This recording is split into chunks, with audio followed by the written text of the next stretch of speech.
बाळ, फ्रीजमधून श्रीखंड काढ ना. आम्ही पूर्वी घरीच बनवायचो श्रीखंड. त्याची चवच वेगळी होती.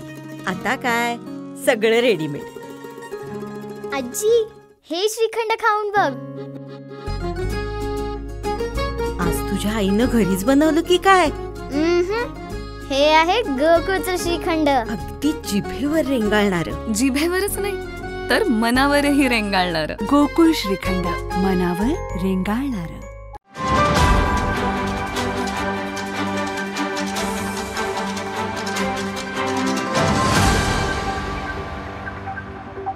छत्रपती प्रमिलाराजे रुग्णालयाच्या आवारामध्ये जे काही अतिक्रमण होतं ते गेल्या अनेक वर्षापासूनचं अतिक्रमण या ठिकाणी आहे.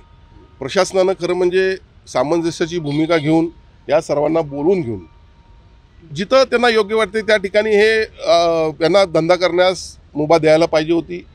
पण अशी कुठलीही प्रक्रिया न राबवता, कुठलीही नोटीस न देता एका दिवसात अशी कारवाई करणे म्हणजे गोरगरिबांच्या पोटावर मारण्याचा प्रकार आहे. मी असं कदापि होऊन देणार नाही.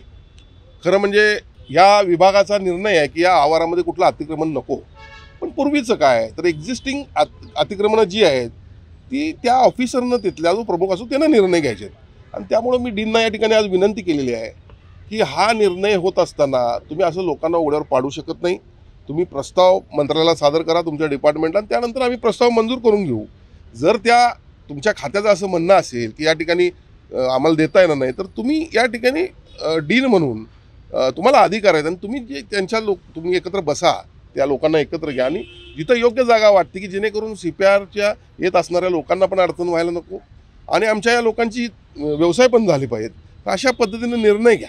आणि मग त्याप्रमाणे त्यांनी या ठिकाणी कबूल केलेलं आहे. आपण जी पाठीमागं ही केबिन पाहतो शिवसंदेश, खरं म्हणजे ही केबिन तर 1997 साली शिवसेना भारतीय जनता पक्षाचं सरकार होतं आणि तत्कालीन पालकमंत्री रामदास कदम यांनी त्यावेळेला ही केबिन टाकण्यास परवानगी दिली आणि तसं पत्र पण आपल्याकडे आहे किंवा लिखित आहे. हा त्यांनी प्रस्ताव पुढे पाठवून हा नियमित करून घेतला नाही. एवढाच या केबिनमधला फरक आहे. आणि मुळात कसं आहे जे कार्यकर्ते कुणासाठी ह्या केबिन वगैरे दिले असतात शासनानं, 1983 पासून हिंदू एकताची चळवळ कोल्हापूरला सुरू झाली.